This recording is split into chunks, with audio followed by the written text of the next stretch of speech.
નમસ્કાર મિત્રો, મહાસાગર ન્યૂઝની અંદર આપનું હાર્દિક સ્વાગત છે.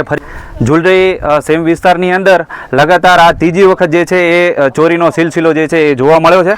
અને પહેલાં જે છે બેન્ટોનાઇટનું જે છે એ ચોરી બે વખત જે છે આપણે હાઇલાઇટ કરેલી જ હતી અને તમામ ડિપાર્ટમેન્ટની અંદર જાણ કરેલી હતી. અને ફરી એક વખત જે છે આ જગ્યાએ બેસોલ્ટ એટલે કે મેટલ, જે રોડ મેટલ વપરાય છે એ મેટલની આ જગ્યાએ જે છે ચોરીઓ ચાલુ છે. અને કેટલા દિવસથી જે ચાલુ છે એ પણ આપણે ગ્રામજનોને પૂછીશું. તમે પણ જોઈ શકો છો પાછળ જે છે તમને મશીન પણ જોવા મળી રહ્યું છે, પોકલેન મશીન છે. અને આ ગાડી છે જે લોડિંગ કરેલી છે.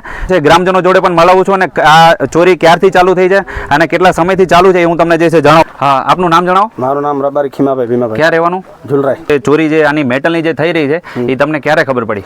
એ અમને 10-12 દિવસથી જ ખબર પડી છે. એ વેટ ઘણા સમયથી ચાલુ છે.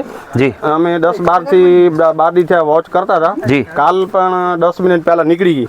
જી, અને આજે કદાચ અમે ટાઈમ ઉપર પહોંચીએ એટલે મશીન ને ગાડી અમને હાથ પડી ગઈ. અચ્છા, તો આ જગ્યાએ જે છે મેટલનું તો ખોદકામ અમે પણ રસ્તામાં ઘણી જગ્યાએ જોયું છે. તો શું આ પહેલેથી જે મેટલની ચોરીઓ જે છે આ જગ્યાએ થઈ રહી છે? આપણે જોઈ લઈએ ને આપણે બધા લાઈવમાં. અચ્છા, અને આ જગ્યાએ જે છે અત્યારે આ મેટલનું લોડિંગ કરે એની કોઈ પરમિશન તમારા ગ્રામ પંચાયત જોડેથી લીધેલી છે? નથી લીધેલી. હું વિનોદ ગોસ્વામી, લખપત તાલુકામાં ઝુલરી ગામ અને ઝુલરી સેમ વિસ્તારની અંદર થતી ચોરીઓ અને એ ચોરીઓનો સિલસિલો જે છે એ બંધ નથી થતો. બેન્ટોનાઇટની જે છે યથાવત ચોરીઓ ચાલુ હતી એ પણ આપણે ન્યૂઝમાં જોઈ જશે, જે અગાઉ અમે હાઇલાઇટ કરેલી છે. અને મામલાદાર કચેરી, તાલુકા પંચાયત કચેરી અને પોલીસ સ્ટેશનની અંદર પણ જાણ કરેલી છે. અને અત્યારે હાલમાં હું આપણને એ પણ બતાવી દઉં છું, અત્યારે પોલીસ ડિપાર્ટમેન્ટ પણ આ જગ્યાએ હાજર છે. અને ખાણ ખનીજની પણ પાછળ જે છે ગાડી અત્યારે હાજર છે આ જગ્યાએ. અને આ જગ્યાએ અત્યારે બેસોલ્ટ એટલે કે જીઓલોજી લેંગ્વેજમાં જેને બેસોલ્ટ કહેવાય, અને રોડ બનાવવા માટેની જે મેટલ વપરાય છે તો એ મેટલની ચોરી આ જગ્યાએ યથાવત થઈ રહી છે. અને ગ્રામજનોએ જે છે આ જગ્યાએ મશીન અને ગાડીઓ રંગે હાથે પકડ્યા છે. અને જે છે એ મને જાણ કરી અને અમે પોલીસ ડિપાર્ટમેન્ટ અને ખાણ ખનીજની અંદર જે છે જાણ કરી અને તેમને પણ આ જગ્યાએ જે છે યથાવત બોલાવી લીધા છે. તો હવે આપણે ગ્રામજનો જોડે ચર્ચા કરીશું. ભાઈ, આપનું નામ જણાવો. મારું નામ રબાઈ લાખાભાઈ શક્કરભાઈ છે. મારું ગામ ઝુલરાઈ. બરાબર. જી, આજે ઝુલરાઈ ખાતે અમારી આ જીએમડીસી ની લીઝ છે. બરાબર. એટલે આ જીએમડીસી ની લીઝ છે. એવું તમે કયા આધાર ઉપર તમે અત્યારે? અમારું ગામ છે ને એ દત્તક લીધેલું છે. દત્તક લીધેલું છે જીએમડીસી. અમારું જૂનું ગામ છે ખાલી કરાવી અને નવું ગામ બનાવી દીધું છે. જી, જી, સાયણની જમીનમાં. બરાબર. Okay, okay. આજે આ લોકો આ બેટોરેની જ્યાં ચોરી કરે છે, બરાબર, જી, ત્યાં કને આ લોકો રસ્તા હારું આ મેટલ ની જ્યાં મજા આવે ત્યાં ખોદકામ કરી ચોરી કરે છે. આ ગાડી જે છે એ તમે કેટલા વાગે જોઈ હતી આ જગ્યાએ? સવારે 10 વાગે. કેટલા વાગે? સવારના 9-9:30 વાગે ગાડી આ જોઈ છે. ભાઈઓ આવ્યા હતા 4-5 ગામના. બરાબર. આ ભાઈઓ પછી પોલીસને જાણ કરી. પોલીસ અહીંયા હાજર છે. બરાબર. ખનીજને જાણ કરી છે. હાજર છે. હા, ખનીજને જાણ, ખનીજ હાજર છે. હવે આ લોકોને કહીએ છીએ આપણે ખનીજને આ લોકો જે છે ગાડીઓ ભરીને કઈ જગ્યાએ લઈ જાય છે?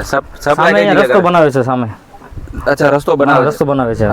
અને આપે જે છે ગામમાં જે છે આગળ જેમ કે 3 વખત ચોરી થઈ, સરપંચ સાહેબ, તલાટી સાહેબ જે છે અને તમામ સભ્યો જે છે એમને જાણ તો બધાને છે જ.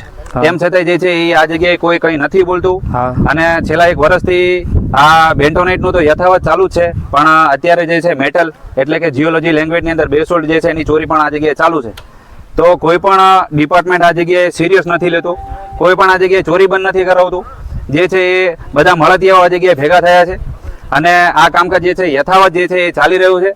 આ ગામના જે છે જાગૃત નાગરિકો અને એમના થકી જે છે આજે ફરી પણ એક ચોરી જોવા મળી છે. આ બધી જગ્યાએ તમે જોઈ શકો છો, આ બધી લીલી ઝાડી છે. જે ફોરેસ્ટરો જે છે આ ઝાડોની રક્ષા કરતા હોય છે. અને આ જગ્યાએ ફોરેસ્ટ ડિપાર્ટમેન્ટ પણ જે છે એ કંઈ બોલતું નથી. ફોરેસ્ટ ડિપાર્ટમેન્ટ જે છે એ પણ ચૂપી સાધીને બેઠું છે.